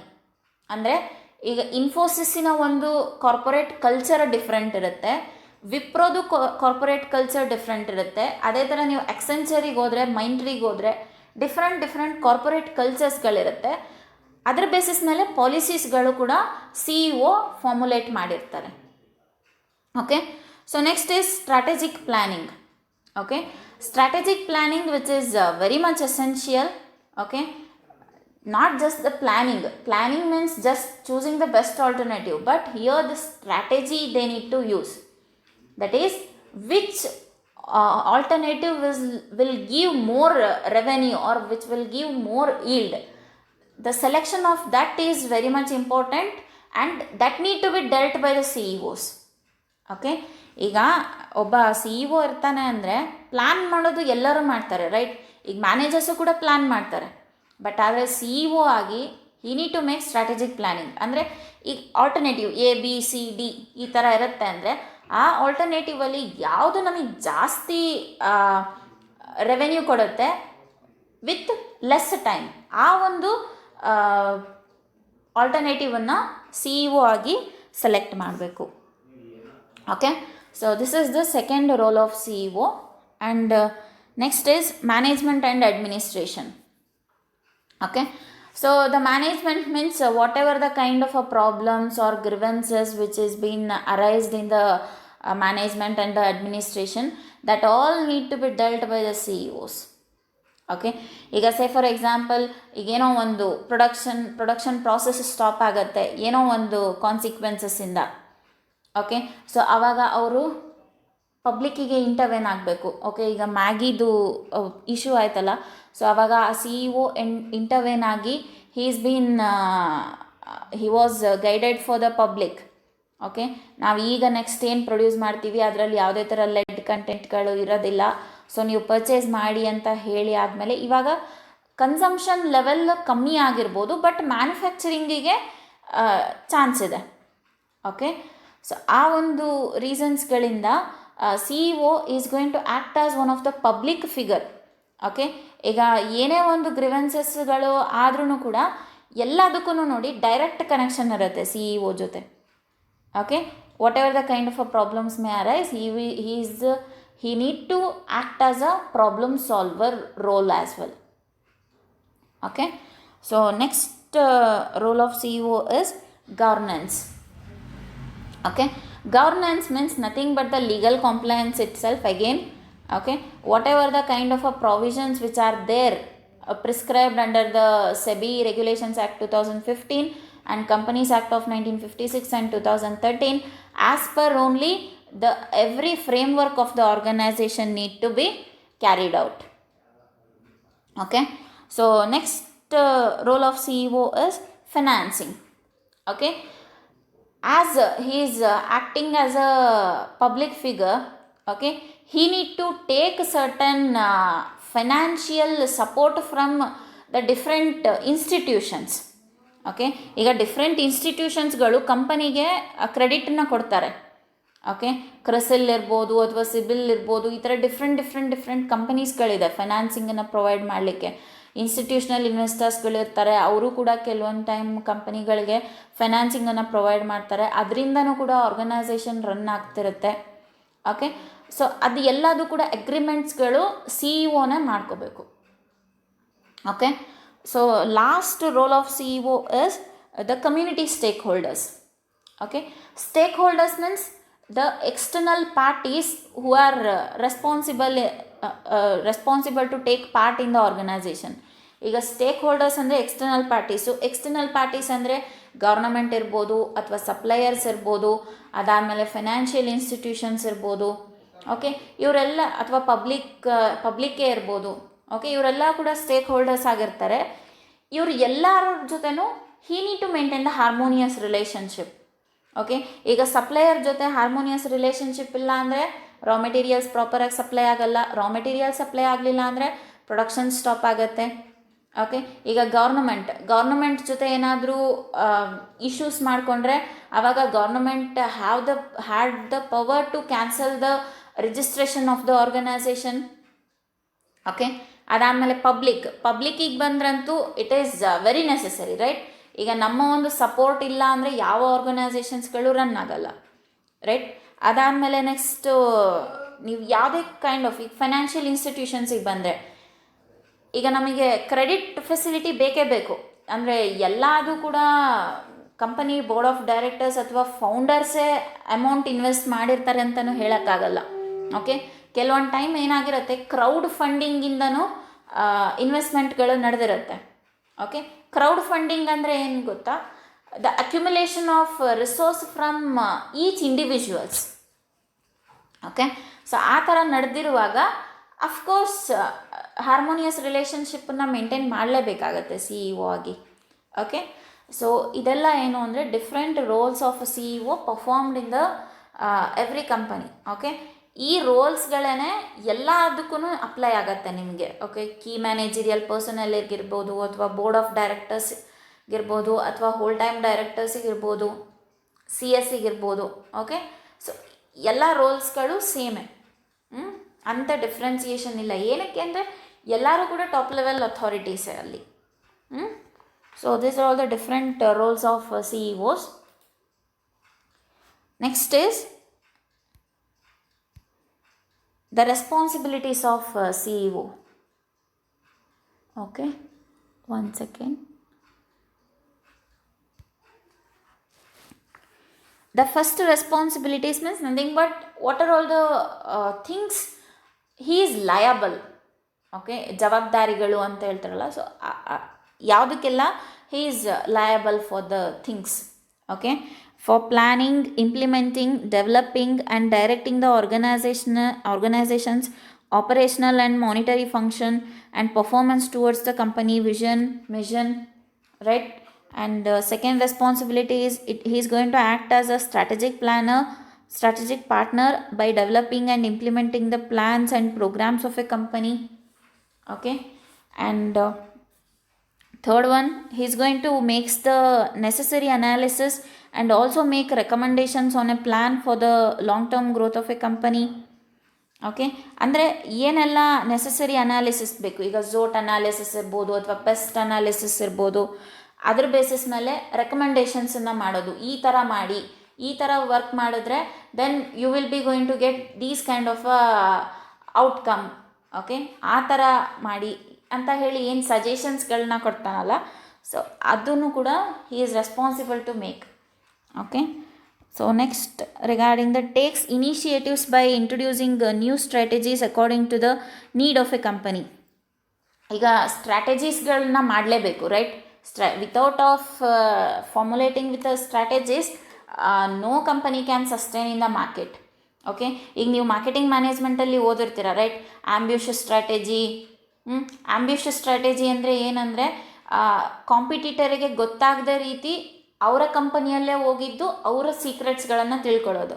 Okay, ಅದ್ರ ಜೊತೆಗೆ gorilla ಸ್ಟ್ರಾಟಜಿನೂ ಕೂಡ hidden ಆಗಿದ್ದು ಅವರ ಸ್ಟ್ರಾಟಜೀಸ್ಗಳನ್ನ ತಿಳ್ಕೊಂಡು ಅವರ work performance ಥರನೇ work ಮಾಡಿ ಅವರಿಗೆ ಕಾಂಪಿಟೇಷನ್ ಕೊಡೋದು.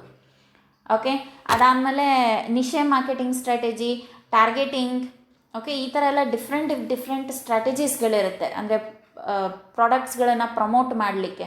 ಓಕೆ, ಅದು ಎಲ್ಲ ಸ್ಟ್ರಾಟಜೀಸ್ಗಳನ್ನ ಫಾರ್ಮುಲೇಟ್ ಮಾಡಲಿಕ್ಕೂ ಕೂಡ CEO ಅಲ್ಟಿಮೇಟ್ ರೆಸ್ಪಾನ್ಸಿಬಲ್ ಇರ್ತಾನೆ. ಓಕೆ, ಈಗ ಎಲ್ಲ ಮ್ಯಾನೇಜರ್ಸ್ಗಳು ಹೇಳ್ಬೋದು ನೀವು ಈ ಥರ ಸ್ಟ್ರಾಟಜಿ ಮಾಡಿ, ಈ ಥರ ಮಾಡಿ, ಬಟ್ ಆದರೆ ಫೈನಲ್ ಅಪ್ರೂವಲ್ ಸಿಗೋದು ಯಾರಿಂದ?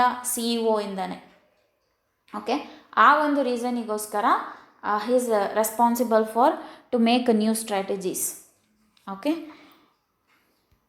next responsibility is he is going to create, improves, implements and enforces the policies and procedures of the organization that will enhance the operational and financial effectiveness of the company. That he is actually his performance only that, right? ಈಗ ಅವನು ಯಾವುದೇ ಥರ policies ಇರ್ಬೋದು, procedures ಇರ್ಬೋದು, ಎಲ್ಲದನ್ನು ಕೂಡ effective ಆಗಿ implement ಮಾಡಬೇಕು ಆರ್ಗನೈಸೇಷನಲ್ಲಿ. Okay, so next is effectively communicates with the organisation and with the board of directors. ಅಂದರೆ ಈಗ ನಾನು ಹೇಳಿದ್ನಲ್ಲ, ಈ CEO ನಡುವೆ ಬರ್ತಾರೆ, ಈ ಕಡೆ ಬೋರ್ಡ್ ಆಫ್ ಡೈರೆಕ್ಟರ್ಸ್ ಇರ್ತಾರೆ ಮತ್ತು ಈ ಕಡೆ ಎಂಪ್ಲಾಯೀಸ್, ಅಂದರೆ ಎಲ್ಲ ಥರದ ಎಂಪ್ಲಾಯೀಸ್ಗಳು ಇರ್ತಾರೆ. ಓಕೆ, ಅವ್ರು ಇಬ್ಬರು ನಡುವೆ he is going to like one mediator. Okay, ಈಗ ಇವ್ರು ಬೋರ್ಡ್ ಆಫ್ ಡೈರೆಕ್ಟರ್ಸ್ ಏನೇ ಒಂದು ಮೆಸೇಜನ್ನು ಪಾಸ್ ಮಾಡಿದರೆ that will be convened through the CEOs itself for all the employees who are working in the organization under him. Okay, so ಆ ಒಂದು ಇದಕ್ಕೋಸ್ಕರ he is going to act as the communicator also.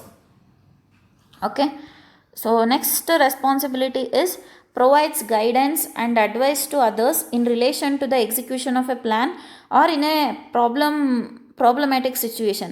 ಈಗ ಒಂದು ಏನೋ ಒಂದು problems arise ಆಯಿತು ಈಗ ಒಂದು ಕಂಪನಿಗೆ. ಓಕೆ, ಈಗ ನಾನು ಮ್ಯಾಗಿದೇ ಇಶ್ಯೂ ಹೇಳಿದ್ನಲ್ಲ, ಸೊ ಅದು ಅರೈಸ್ ಆಯಿತು. ಸೊ ಆ ಒಂದು ಮೂಮೆಂಟಲ್ಲಿ ಸಡನ್ನಾಗಿ ಅವ್ರೇನು ಮಾಡಿದರು ಅಂದರೆ ಎಲ್ಲ ಪ್ಯಾಕೇಜ್ಗಳನ್ನು ರೀಇಂಬರ್ಸ್ ಮಾಡಿಕೊಂಡ್ರು ಪಬ್ಲಿಕ್ಕಿಂದ. ಅದಾದಮೇಲೆ 1 year ಸ್ಟಾಪ್ ಆಯಿತು ಪ್ರೊಡಕ್ಷನ್ನು. ಈಗ ಮತ್ತೆ ಅಗೇನ್ ರಿಕವರಿ ಆಗ್ತಾ ಇದ್ದಾರೆ, ರೈಟ್? ಸೊ ಈ ಥರ ಯಾವುದೇ ಥರ ಪ್ರಾಬ್ಲಮ್ಸ್ಗಳು ಅರೈಸ್ ಆದರೆ ಆ ಪ್ರಾಬ್ಲಮ್ಸ್ಗಳನ್ನ ಹೇಗೆ ಸಾಲ್ವ್ ಮಾಡೋದು ಅಂತ ಹೇಳಿ ಫೈಂಡ್ ಔಟ್ ಮಾಡೋದು, ಅಂದರೆ ಪ್ರಾಬ್ಲಮ್ಸಿಗೆ ಸೊಲ್ಯೂಷನನ್ನು ಫೈಂಡ್ ಔಟ್ ಮಾಡೋದು ಕೂಡ CEOನೇ. Okay, next one, on a continuous basis instruct the department by improving the planning and the budgeting process. That is, in the cash determination process also the CEO is going to helps in the organization. And next is evaluates the company's financial, sales and marketing structure to plan for continual improvements and increasing of the operative efficiency. Okay, ಈಗ ಕಂಪನಿಯ financial issues ಇರ್ಬೋದು, sales issue ಇರ್ಬೋದು, ಅಥವಾ marketing structure issue ಇರ್ಬೋದು, ಅದು ಎಲ್ಲದಕ್ಕೂ ಕೂಡ ಒಂದು ಕಂಟಿನ್ಯೂಯಸ್ ಆಗಿ ಪ್ಲ್ಯಾನನ್ನು ಮಾಡ್ತಾನೆ. ಓಕೆ, ಅದು next responsibility is to encourage the members of the company on a daily basis, interacts with them and mentors them. Okay, ಯಾರೆಲ್ಲ ಮೆಂಬರ್ಸ್ಗಳಿರ್ತಾರೆ, ಲೈಕ್ ಸ್ಟೇಕ್ ಹೋಲ್ಡರ್ಸ್ ಇರ್ಬೋದು, ಅದ್ರ ಜೊತೆಗೆ ಶೇರ್ ಹೋಲ್ಡರ್ಸ್ ಇರ್ಬೋದು, ಅದ್ರ ಜೊತೆಗೆ ಅವನ ಕೆಳಗಡೆ ಯಾರೆಲ್ಲ ಎಂಪ್ಲಾಯೀಸ್ ಬರ್ತಾರೆ ಅವ್ರು ಎಲ್ಲರ ಜೊತೆನೂ ಅವನು ಒಂದು ಕಾಂಟ್ಯಾಕ್ಟನ್ನು ಇಟ್ಕೊಂಡಿರಬೇಕು. ಓಕೆ, ಸೊ ಆ ಕಾಂಟ್ಯಾಕ್ಟನ್ನು ಮೇಂಟೈನ್ ಮಾಡಿದ್ರೇ ಆರ್ಗನೈಸೇಷನ್ ರೋಲ್ಸ್ ಆ್ಯಂಡ್ ರೆಸ್ಪಾನ್ಸಿಬಿಲಿಟೀಸ್ನ ಹ್ಯಾಂಡಲ್ ಮಾಡೋಕ್ಕಾಗತ್ತೆ, ಇಲ್ಲ ಅಂದರೆ ಹ್ಯಾಂಡಲ್ ಮಾಡೋಕ್ಕಾಗಲ್ಲ, ರೈಟ್? ಸೊ ಆ ಒಂದು ರೀಸನಿಗೋಸ್ಕರ ಎಲ್ಲರ ಜೊತೆನೂ ಇಂಟರಾಕ್ಷನ್ ಇರಬೇಕು. ಓಕೆ, ಸೊ ಈಗ ನಾನು ಒಂದು ಸಿಂಪಲ್ ಎಕ್ಸಾಂಪಲ್ ಹೇಳ್ತೀನಿ. ನಮ್ಮ ಶ್ರೀನಿವಾಸ್ ಸರ್ ಇದ್ರಲ್ಲ, so he is interacting with all. ನಮ್ಮ ಜೊತೆನೂ ಇಂಟರಾಕ್ಷನಲ್ಲಿ ಇರ್ತಾರೆ, ಅಂದರೆ ನಮ್ಮ ಪ್ರೋಗ್ರೆಸ್ ಏನು, ಅದ್ರ ಜೊತೆಗೆ ನಿಮ್ಮ ಸ್ಟೂಡೆಂಟ್ಸ್ಗಳ ಜೊತೆ ಇಂಟ್ರಾಕ್ಷನ್ ಇರುತ್ತೆ, ಅದ್ರ ಜೊತೆಗೆ ಅವರ ಕಲೀಗ್ಸ್ಗಳು, ಅಂದರೆ ಡಿಫ್ರೆಂಟ್ ಅಸಿಸ್ಟೆಂಟ್, ಅಸೋಸಿಯೇಟ್ ಪ್ರೊಫೆಸರ್ಸ್ಗಳ ಜೊತೆನೂ ಅವರಿಗೆ ಲಿಂಕೇಜ್ ಇರುತ್ತೆ. ಓಕೆ, ಏನಕ್ಕೆ ಅಂದರೆ ಹೀ ಈಸ್ ದ ಅಲ್ಟಿಮೇಟ್ ಪರ್ಸನ್. ಈಗ ನಾವು ಎಲ್ಲರೂ ಏನು ಅಂದರೆ I am also going to be called as Department of Studies and Research in Commerce, and you are also regarded as student of Department of Commerce. So ಆ ಒಂದು ರೀಸನಿಂದ he is the ultimate responsible for everything. Okay, so next is that is here CEO of our organization will be the Srinivas sir. Okay, so ಆ ಥರ ಇರುತ್ತೆ. Okay, so next is ensures that the company wherever it does business, it maintains a responsibility towards the social environment. Okay, so ಈ ಒಂದು CSR practice, ಇಲ್ಲಿ social environment ಅಂತ ಏನು ಬಂತು, so CSR ಇನಿಷಿಯೇಷನ್ನು ಕೂಡ CEO ಮೇಂಟೈನ್ ಮಾಡಬೇಕು. ಓಕೆ, ಸೊ ಇದು ನಾನು CSR ಸ್ಟಾರ್ಟಿಂಗ್ ಸರ್ ಮಾಡಿದ್ರೆ ಓಕೆ, ಇಲ್ಲಾಂದರೆ ನಾನು ನಿಮಗೆ ಮತ್ತೆ ಇದು ಆಫ್ಲೈನ್ ಕ್ಲಾಸ್ ಆದಾಗ ಇದನ್ನು ಹೇಳ್ತೀನಿ. ತುಂಬ ಬ್ಯೂಟಿಫುಲ್ ಟಾಪಿಕ್ ಅದು. ಓಕೆ, ಅದು ಆ್ಯಕ್ಚುಲಿ ಕ್ಯೂಟೋ ಪ್ರೋಟೋಕಾಲ್ ಅಗ್ರಿಮೆಂಟ್ಸ್ ಎಲ್ಲ ಅದನ್ನೆಲ್ಲ ನಿಮಗೆ ಬ್ಯಾಕ್ಗ್ರೌಂಡ್ ಇನ್ಫಾರ್ಮೇಷನ್ ಹೇಳಿದರೆ CSR ಬಗ್ಗೆ ನಿಮಗೊಂದು ಕಂಪ್ಲೀಟ್ ಐಡಿಯಾ ಸಿಗುತ್ತೆ. ಓಕೆ, ಈಗ ಜಸ್ಟ್ ನಿಮಗೊಂದು ಬೇಸಿಕ್ ಐಡಿಯಾ ಏನಂದರೆ CSR ಬಗ್ಗೆ, ಎಲ್ಲ ಕಂಪನೀಸ್ಗಳು 2013 ಆ್ಯಕ್ಟ್ ಪ್ರಕಾರ 2% of their profit portion need to be contributed for the society. Okay, ಈಗ ಸೊಸೈಟಿ ಕಾಂಟ್ರಿಬ್ಯೂಟ್ ಮಾಡಬೇಕು ಅಂತಂದರೆ ಈಗ NGOಸನ್ನು ಸ್ಟಾರ್ಟ್ ಮಾಡೋದಿರ್ಬೋದು, ಅಥವಾ ಪಬ್ಲಿಕ್ ಟಾಯ್ಲೆಟ್ಸ್ ಕಟ್ಸೋದಿರ್ಬೋದು, ಅದ್ರ ಜೊತೆಗೆ ಈಗ ಈ ಪ್ಯಾಂಡಮಿಕ್ ಇರೋದ್ರಿಂದ PPE ಕಿಟ್ ಇರ್ಬೋದು, ಅಥವಾ ಫುಡ್ ಕಿಟ್ ಪ್ರೊವೈಡ್ ಮಾಡೋದಿರ್ಬೋದು, ಅಥವಾ ಕೆಲವೊಂದು ಆರ್ಫನ್ ಮಕ್ಕಳಿಗೆ ಅಂದರೆ ಅನಾಥ ಮಕ್ಕಳಿಗೆ ಎಜುಕೇಷನನ್ನು ಫ್ರೀಯಾಗಿ ಕೊಡೋದಿರ್ಬೋದು. ಓಕೆ, ಇದೆಲ್ಲದೂ ಕೂಡ CSR ಆ್ಯಕ್ಟಿವಿಟಿನೇ ಆಗುತ್ತೆ. ಓಕೆ, ಸೊ ಅದಕ್ಕೂ ಕೂಡ CEO is responsible. Okay, next last responsibility of CEO is he or she also analyzes the risk and ensures that the necessary steps are taken to minimize it. Okay, ಏನೆಲ್ಲ ರಿಸ್ಕ್ಗಳು ಬರುತ್ತೆ, ಈಗ internal risk ಇರ್ಬೋದು ಅಥವಾ external risk ಇರ್ಬೋದು. Okay, internal risk ಅಂದರೆ ಝೋಟ್ analysis, strength, weakness, opportunity and threat. And external risks ಅಂದರೆ PEST analysis, political, economical, sociological and technological risks. ಆ ರಿಸ್ಕ್ಗಳು ಯಾವ ಥರ ಅರೈಸ್ ಆಗುತ್ತೆ, ಆ ರಿಸ್ಕ್ಗಳನ್ನು ಯಾವ ಥರ ಮಿನಿಮೈಸ್ ಮಾಡ್ಬೋದು ಅನ್ನೋ ಒಂದು ಕಾನ್ಸೆಪ್ಟನ್ನು CEOಗೆ ಗೊತ್ತಿರಬೇಕು. Okay, so these are all the responsibilities of CEO. Okay, so by this the first concept in the module 4 it's been ending. Okay, in this video everything I tried to cover. Okay, so ನಿಮ್ಗೆ ಏನಾದರೂ doubt ಇದ್ದರೆ ಆಫ್ಲೈನಲ್ಲಿ ನಾನು ಇನ್ನೊಂದು ಸರಿ ಮಾಡ್ತೀನಿ ಅಂತ ಹೇಳಿದ್ದೀನಿ, I will do that. Okay, so ಈಗ ಏನಾದರೂ ನಿಮಗೆ ಡೌಟ್ ಇದ್ದರೆ you can ask in Zoom meeting. In chat box only you provide, because I will not get your voice also, and my voice will not get reach to you. Okay, ಯಾಕಂದರೆ ನನಗೆ 3G network ಸಿಗೋದ್ರಿಂದ it's problem for me. Okay, so please, and one thing, I will take the attendance based on your views itself. Okay, and in Zoom meeting also I will take the attendance. Okay, so by this I am ending with the first video of mine. Okay, regarding the module 4. Further, based on the offline classes starting, based on which I will tell you and I will update you. Okay, thank you. And do subscribe for my channel. Okay, you subscribe ಮಾಡಿದ್ರೆ then again you will get more updates of regarding my channel. Okay, thank you.